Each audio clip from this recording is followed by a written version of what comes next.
In just a few years, the modern stunt kite has evolved from a simple form to the intricate tools you're about to watch. These, with practice, can help you to become the ultimate, the freestyle pilot. At Prism, we design and build more than just kites. From the simple joy of the beginner to the extreme in choreography, it's all about fun and a challenge guaranteed to put that smile on your face.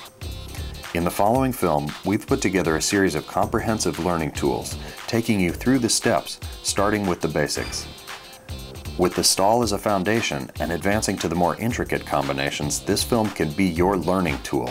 We encourage you to be the inventor, to develop new tricks and combinations of your own.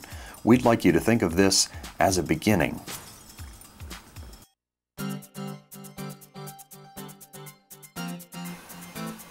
The stall is the most important skill to master once you've got the basics of launching, steering, and landing your kite. If you take time to really master the stall-related moves first, you'll be amazed at how much easier the advanced tricks are to learn. Every hour spent practicing stalls saves you several hours down the road when you want to learn more advanced tricks.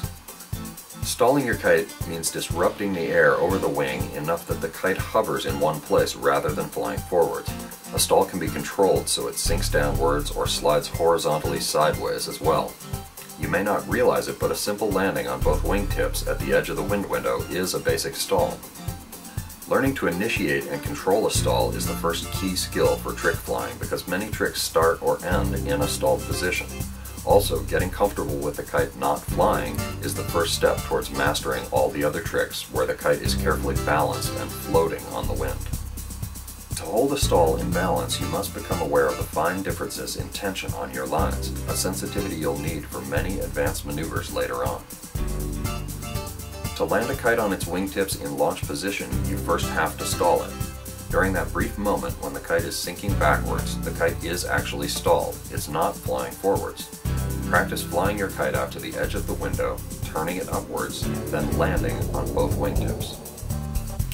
Now build on this by practicing your landings from higher and higher above the ground. Fly to the edge, turn the kite upwards, and let it settle backwards into a landing on both wingtips. As the kite settles backwards, gently correct your line tension to keep it pointed up with as little wobble as possible. Anticipate which direction you'll need to correct, with the goal of making both wingtips touch the ground at the same time. Keeping your fingertips against the line really helps as you make the subtle changes in line tension you need to keep the kite balanced. Each time you make a clean landing, try one from a little higher up the edge of the wind window. Eventually, you should be able to back the kite down all the way from the top of the window with no wobbles.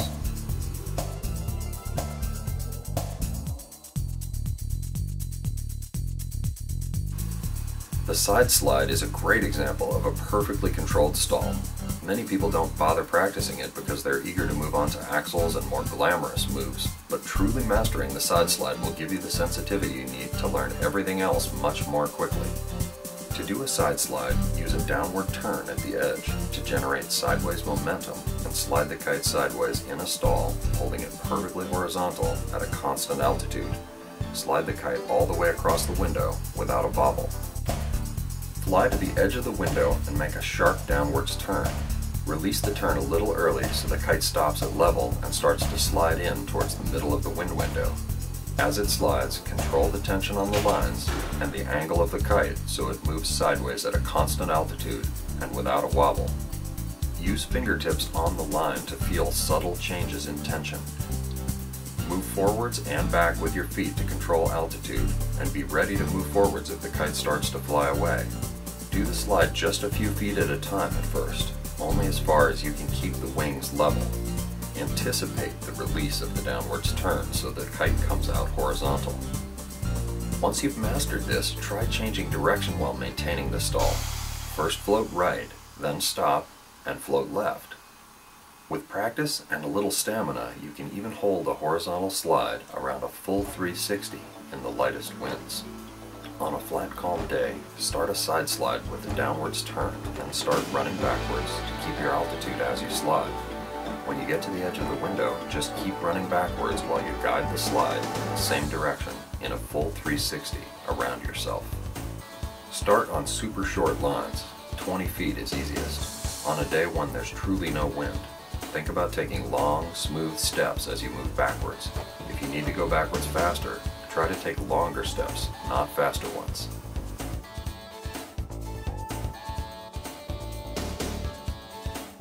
Once you've mastered the basic stall, the snap stall will be one of the most dramatic moves in your collection. It's great for punctuating a ballet routine or for adding an aggressive, fast-paced side to your flying style. From a screaming pass at any angle, you can stop the kite in a split second as if it has just been stapled to the sky. The snap stall is basically a very quick, sharp tug on one wing, followed immediately by a sharper, stronger one on the other. It's a lot like an exaggerated punch turn. From a horizontal pass, hit the top wing and the bottom in quick succession. Then give immediate slack to hold the stall. If there's any wind at all, be ready to run towards the kite to keep it stalled once you shake the wind off the sail. The key is to snap your wrists quickly enough and then give the kite enough slack immediately to hold the stall. The motion is a lot like an exaggerated punch turn.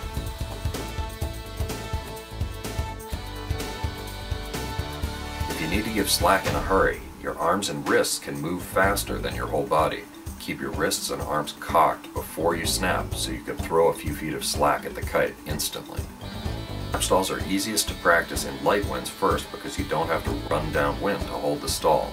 Later on, you can speed up your timing to pull it off in stronger winds. When you're practicing, start from a horizontal pass, then work up to the vertical and beyond vertical path, always ending up with the kite stalled in a nose-up position.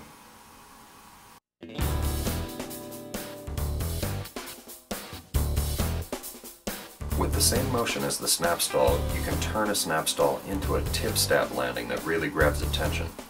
Be sure you have a few extra spars around when you practice though, because driving your wingtip into the ground as hard as you can could break a rod if the timing's not just perfect.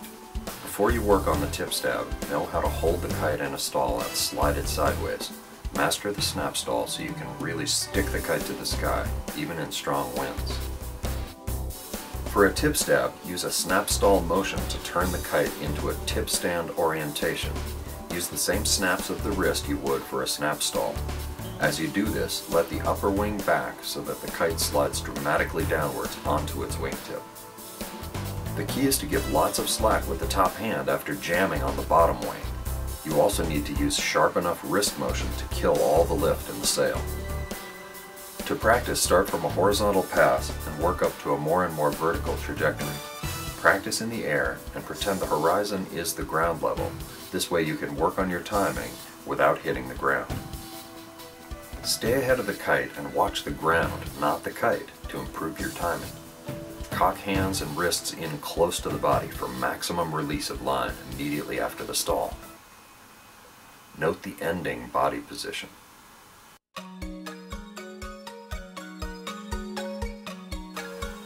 Sooner or later, your kite is going to return to Earth, and the more you push the envelope learning new tricks, the more time you can expect to spend with your kite in a tangle on the ground.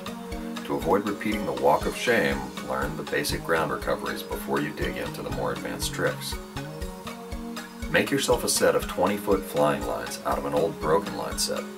Spend an hour or two practicing all varieties of launches on these super short lines, and you'll be amazed at how easily you pick it up. The exercise works by bringing you so close to the kite that you can see exactly how the lines are tangled around it and exactly how the kite is oriented to the wind. When you move back to longer lines, you'll be able to visualize exactly what's going on, even though it may be too far away to see.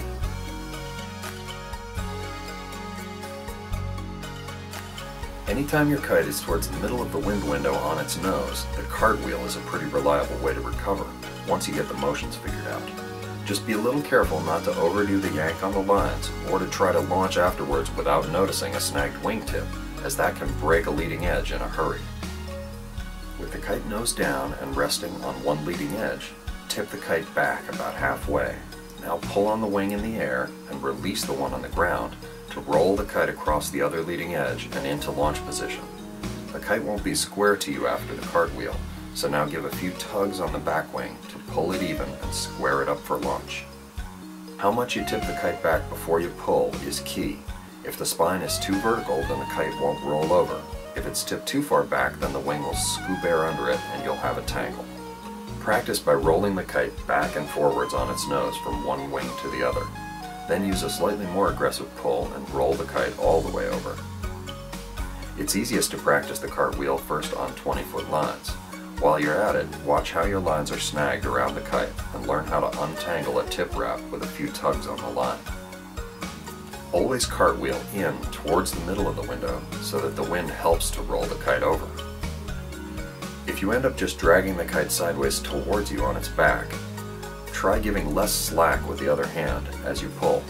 Also, try doing the cartwheel closer to the center of the wind window so you can get more help from the wind in rolling it over.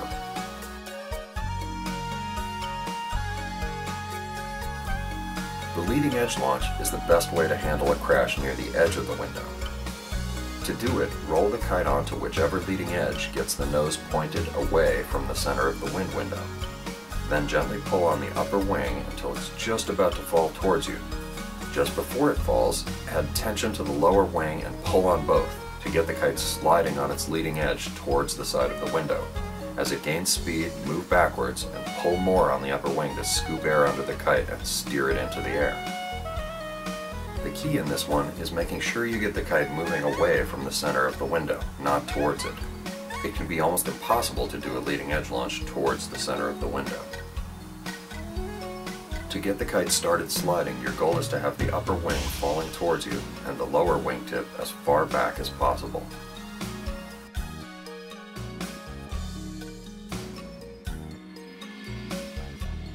This recovery is great anytime the kite is directly downwind of you, and once you get it, you'll find it's the easiest relaunch in most wind conditions.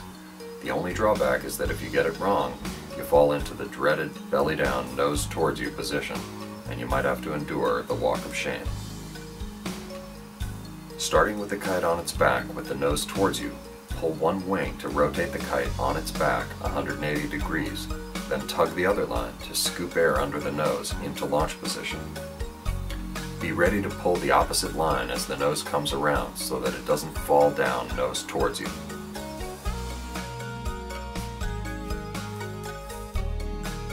The dead launch is the only recovery from the belly down, nose towards you position. It takes two tugs in quick succession, one to bounce the nose a few inches into the air, and then a second to scoop air under the nose into launch position. It works with most prism kite designs and is easiest on short grass or hard-packed sand. Start with slack lines and give a good sharp tug with the wrists. You'll see the nose bounce a few inches into the air. A split second later, give a gentle tug to scoop air under the kite into launch position. If your initial tug drags the kite more than a few inches along the ground, you're pulling too much line and need to make your first tug faster and sharper. You want to make your second tug when the nose reaches the highest point in the bounce, so keep your eyes open and be ready. Try the dead launch on a firm surface like hard-packed sand or short grass at first so you can see the effects of what you're doing. Be sure to make your first tug as short and sharp as possible.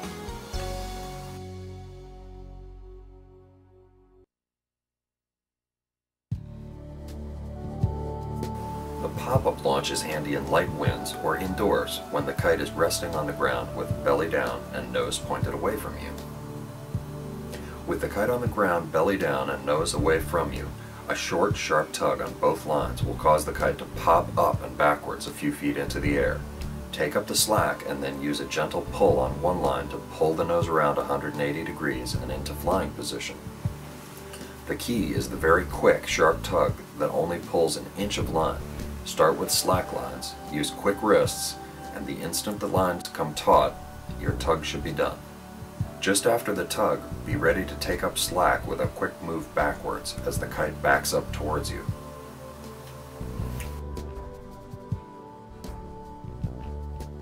Sooner or later you're going to find days when there just doesn't seem to be enough wind to fly. With a little bit of practice and some knowledge about setting up your kite, you can learn to fly any kite in very light winds. We don't consider light wind flying a trick, but it is a skill that will help you immensely in all areas of your flying. Flying advanced tricks is all about being sensitive to tiny changes in line tension and kite position. Develop the subtle touch you need to keep your kite up in the lightest breeze, and everything will come easier to you afterwards. You'll also find that most tricks are easier in light winds because the kite moves more slowly and you don't have to sprint downwind to hold a stall. You don't need an ultralight kite to learn the basics of low-wind flying. As a matter of fact, learning to make a heavier kite fly anyway will teach you more quickly. Make a point of going out to practice on a couple of days when you wouldn't normally even try to fly, and learn how to make your kite fly. Remember, in light wind, the kite won't fly by itself, but you can make it look like it does. Most freestyle pilots prefer light winds once they get the hang of it because you can do a much wider range of tricks with less effort. Our favorite wind speed is just enough to let the kite float in a stall without running forwards. If you're having consistent trouble with certain tricks, try practicing them in lighter winds. A lot of people don't realize how hard it is to pull off a lot of moves when it's blowing harder than 10 or 12 miles an hour. The setup of your kite and your choice of lines makes a big difference in light winds. We set our kites at the factory for best performance in moderate winds, 8 or 10 miles an hour. But with a quick adjustment to the bridle and the standoffs, if yours are adjustable, you can coax a lot more lift out of your kite on those calm days.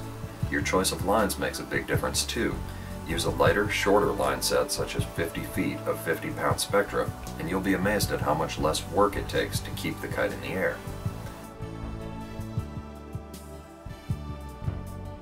Here are some tuning tips for maximum lift in light winds. Use light, short lines to minimize drag. 50 feet of 50-pound spectra is great for many average-sized kites. Move the toe points on your bridle toward the nose so that the kite is tipped more nose towards you. If you have adjustable standoffs, move them inwards towards the spine for maximum lift. If your kite has 2 standoffs per wing, slide the outer ones in an inch or two to reduce drag on your wingtips.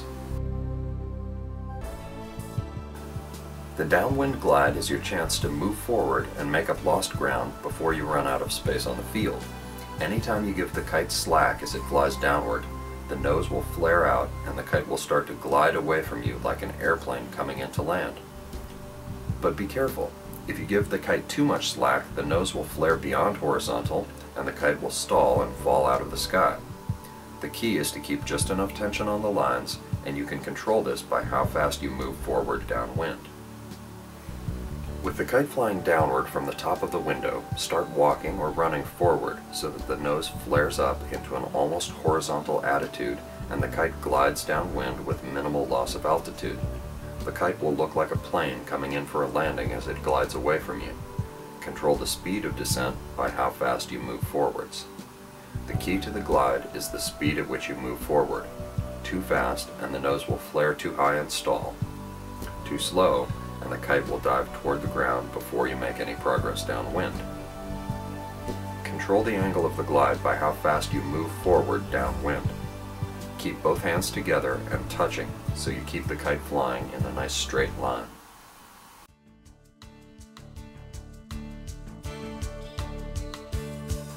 In the very lightest winds, you can impress your friends and get some exercise by flying the kite horizontally in a full circle around yourself.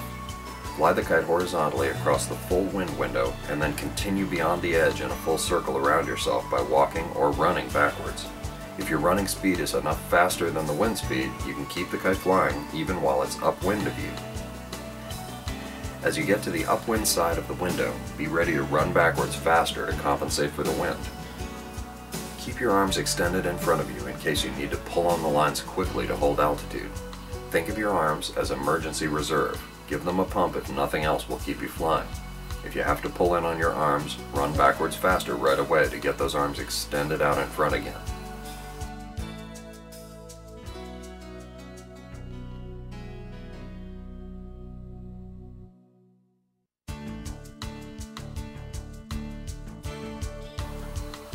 The pinwheel is a graceful move that requires a feather-light touch and real sensitivity to the tension on your lines.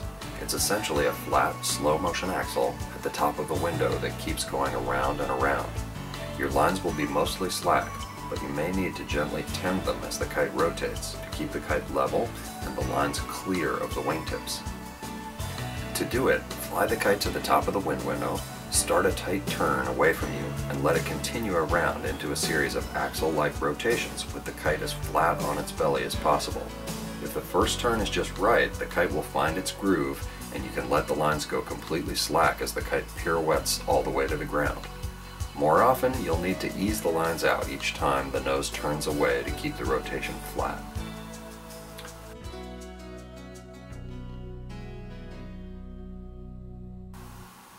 The up and over is a key maneuver for indoor pilots, but it works outdoors too as long as you have zero wind and short enough lines. For an up and over, fly the kite up over your head, then turn your body around and use a big downwards pump to keep flying over the top and down the other side in a downwind glide. This move only works when the wind is light enough that you can easily fly 360s around yourself.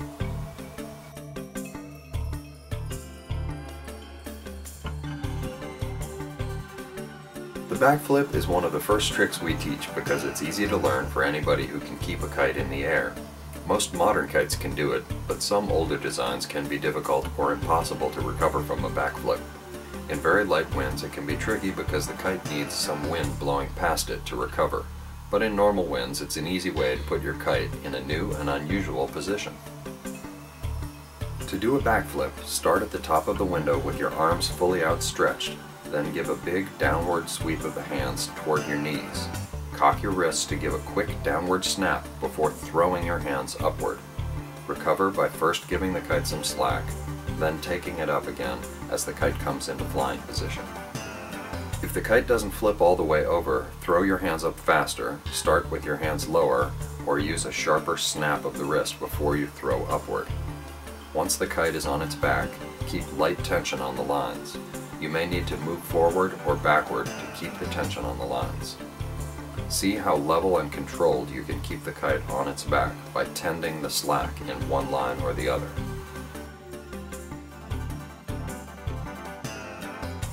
If you can do a basic backflip, the Lazy Susan is the next move to learn. From a regular backflip, pull on one line to initiate one or more 360-degree flat spins while the kite's on its back.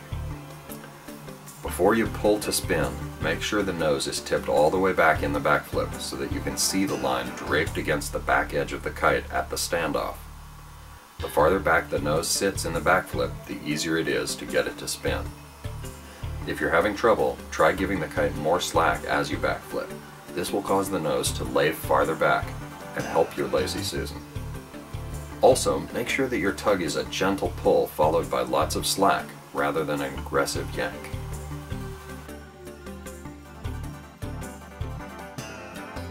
The flapjack is just a backflip and a Lazy Susan that starts from the ground, but it requires perfect timing and just the right touch. Pull the kite up till the spine is vertical in launch position, and then keep pulling gently until it's about to fall over towards you into a nose down position. Just before it falls, give the tug of the wrists and then slack to launch the kite right into a backflip. Right after the backflip, tug one line for the Lazy Susan and then recover from the backflip into a landing. For a good flapjack, you'll need wind that's light enough to let the nose start to fall towards you before the backflip. This makes it easiest to get it into a deep enough backflip for the Lazy Susan. Be careful when you pull for the Lazy Susan, as this move can break a lower spreader if you pull too hard. Like so many tricks, the key is to be gentle but firm at just the right moment.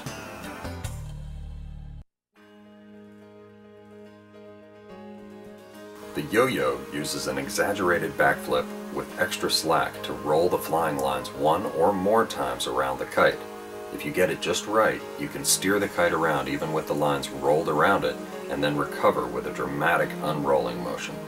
The yo-yo works best with high aspect wing designs such as Elixir and E2.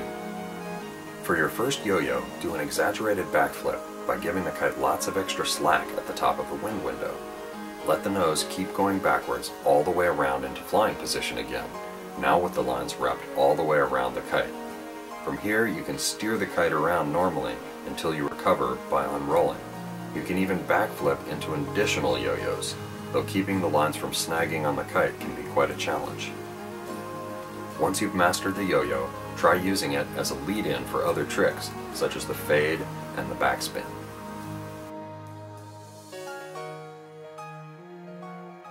The axle is probably the best known of all the freestyle tricks, and it's the basis for more variations than any other move. The axle is the gateway to freestyle flying and there are a huge number of tricks that are based on this move. It seems like everybody wants to learn the axle the moment they can keep a kite in the air, but this is usually a big mistake. The key to the axle is to first learn to control the kite in a stall. If you've mastered the stall and can float the kite across the window in a perfect side slide, you'll probably find that you can learn a consistent axle in just one afternoon. To do the axle, get into a horizontal stalled position and then tug on one wing to make the nose turn away from you as the kite makes a flat 360-degree rotation on its belly. As the nose goes around, give extra slack to both lines so that the line tension doesn't stop the axle early. If there's any wind at all, you'll almost certainly need to move forwards as the kite rotates around. The key to the axle is recognizing the right moment to tug. As the kite starts to settle backwards in a stall, learn to identify that moment when one wing starts to drop just a little more than the other. To help the kite go all the way around, give the kite plenty of slack with both hands right after the tug. Try to start and finish your axles with the wings level and the nose pointed up.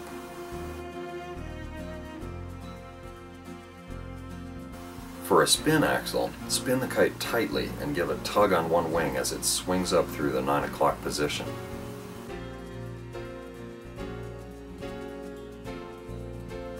Here's a great way to get the kite down on the ground in the middle of the window, especially once the wind comes up.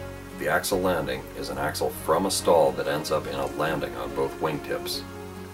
Stall the kite about one wingspan above the ground and let it start to settle backwards. As the kite sinks backwards, let one wing start to drop. When the kite is pointed almost sideways, tug the top wing to axle downwards and land the kite on both wingtips.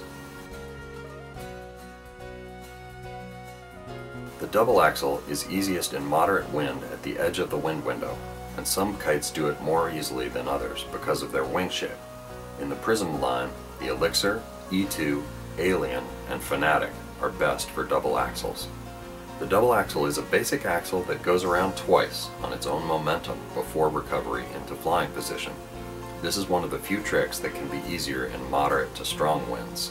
To do it, fly to the edge of the window with the kite pointed sideways and slightly upwards. Just before you reach the edge, pull tension on the top wing, then immediately axle the bottom wing.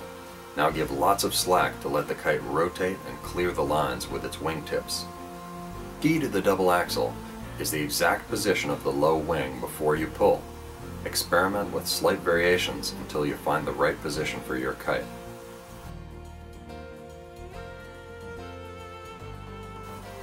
The basic coin toss is an axle from a tip stand started by tugging the wing that's in the air.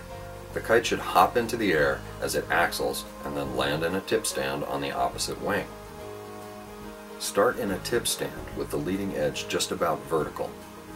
Keeping the lower wing vertical, pull the upper wing towards you as far as it'll go, and then give it a tug to axle the kite into the air. Use the lower line to pull the kite towards you before axling with the upper line. As you work on the coin toss, try leaning the kite at slightly different angles until you find a position that works for you. Eventually, you'll do the coin toss entirely by feel, but at first it helps to have a clear snapshot of the exact position of the kite before you tug.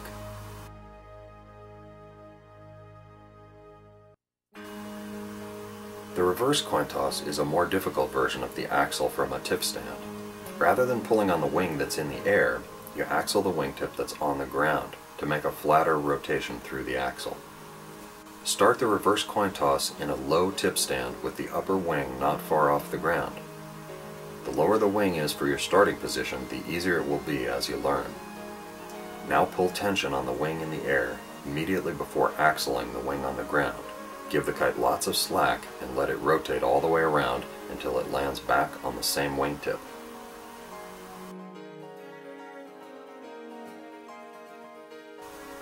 The ground toss is the toughest of the three coin tosses because it starts with both wingtips on the ground.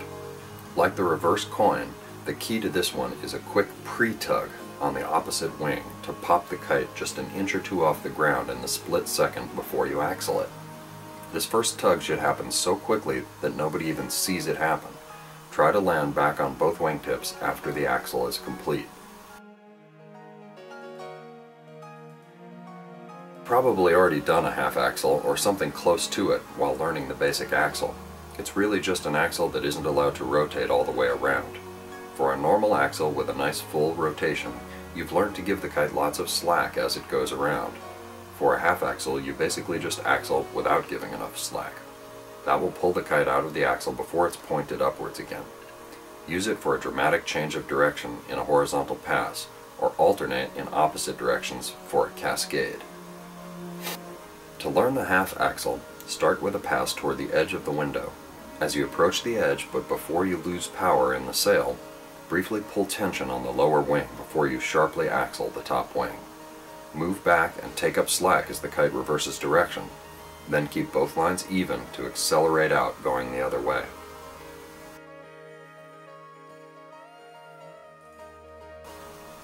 The cascade is just a series of alternating half axles in quick succession.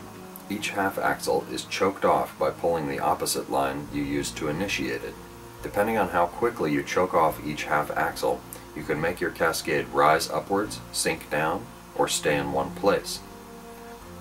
For a basic cascade, start with the kite pointed sideways in the middle of the window. First, axle the upper wing, then pull out of the axle with the other hand before it's complete. Now use that same hand to axle the upper wing the other way and pull out with the other hand. Alternate the sequence to keep the kite cascading back and forth. In light winds, you'll need to move backward to maintain a cascade, but in stronger wind, you'll need to run forwards to keep the kite from flying away.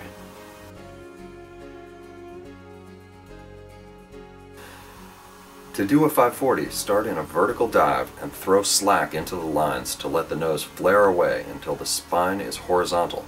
Then tug one line to start a 1.5 turn spin and recover with the nose pointed up. The key to the 540 is your body position before the flare. You need to be ready to give the kite a lot of slack in a hurry to avoid snagging your wingtips. Cock your body as the kite flies down by leaning back with arms all the way behind you, and get ready to take a big step forwards. It can also help to do your first 540s from a dive that's not quite straight down. If you turn the kite sideways before you flare, it's easier to start the spin without snagging your wingtips. Later on, your timing will be better, and you can work on the 540 from a dead vertical dive.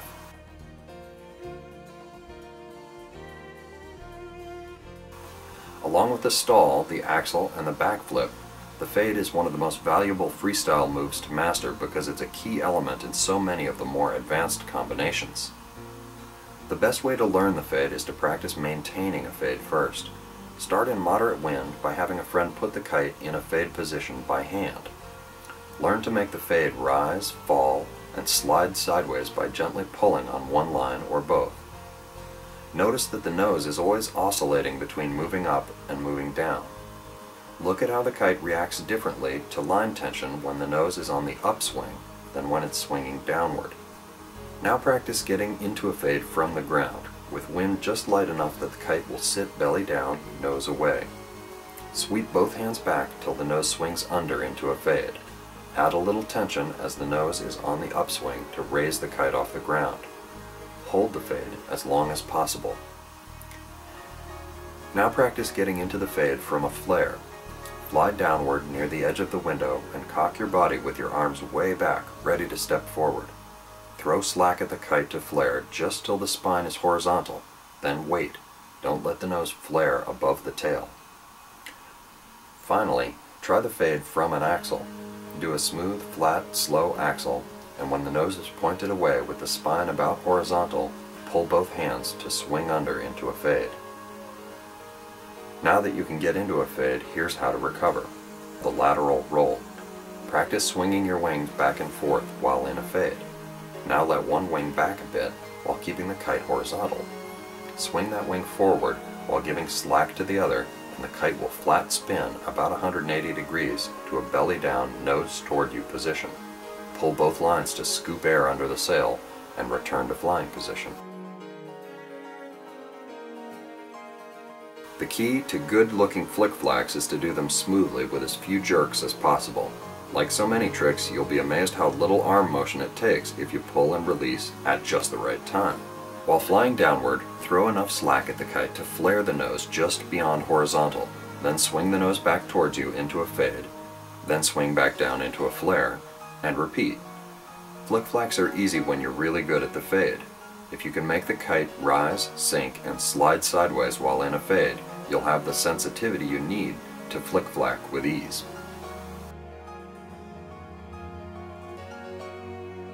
The backspin is really just a fade that you get spinning around like a top, but it can be hard to learn because many kites either aren't designed for it or aren't adjusted properly to make it easy. In the Prism line, the easiest kites to backspin are the Elixir, the E2, the Alien, and the Fanatic. The easiest way to learn the backspin is to get the kite into a cockeyed fade with the wings slightly off horizontal. Fly downwards at an angle toward the edge. Now flare the kite out and fade the same way you would to get into a normal fade, but do it from a diagonal path so that when the kite hits the fade, one wing is low. The fade won't stay cockeyed for long, so immediately give your pull to the low wing to start the backspin.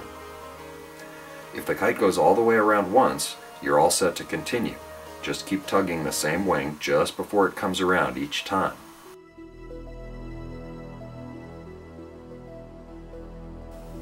If you're comfortable with basic tricks, you've probably already started to experiment by linking them together into combinations. Combinations are fun because every trick you do creates the opportunity to flow into another one. Just pay attention to the starting and ending positions for the trick to figure out what the kite wants to do next.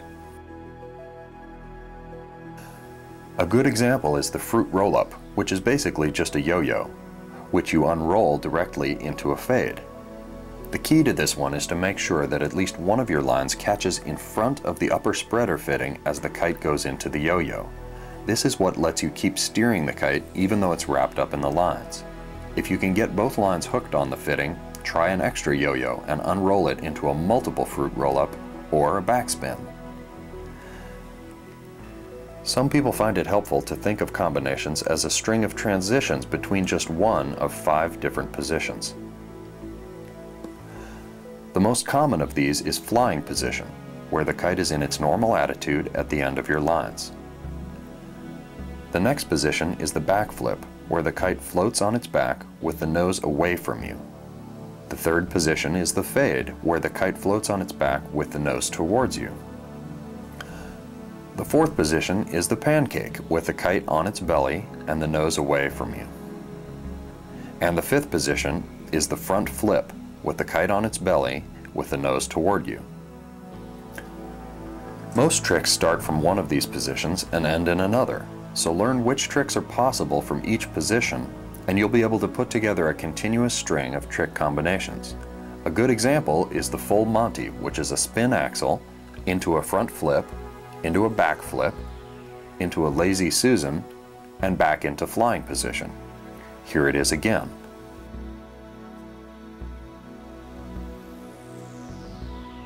The Jacob's Ladder starts with a fade, then a lateral roll, into a back flip, then a lazy Susan halfway around, and back into a fade. None of the individual moves in these combinations are difficult. The challenge is to stay ahead of the kite and anticipate which move it will be ready to do next. Anytime you want to learn something new, just break it down into the smallest individual moves you can do, and practice them separately until you're ready to put them together. We've taken this approach throughout this video, and we hope it'll give you a lifetime of fun with your kites.